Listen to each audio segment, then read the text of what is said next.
Hello everyone, welcome to Commodities podcast. This is 𝗀𝗲𝗀𝗶𝗃 from Sharekhan, BNP Paribas. Today we have an update on silver.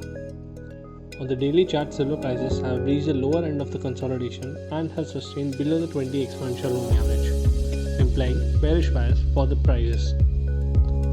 Prices now has a support of 50% retracement level, which is at 88,400, while the resistance should be the breakdown level of 90,300.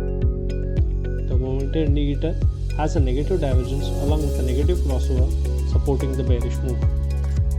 Thus, any rise should be seen as a selling opportunity to target the level of 88,400 with the reversal above the close of 92,500. Hence, we expect silver to trade with a negative bias for the day ahead.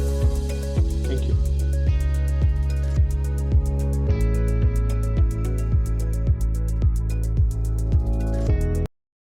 Investment in securities market are subject to market risks. Read all the related documents carefully before investing.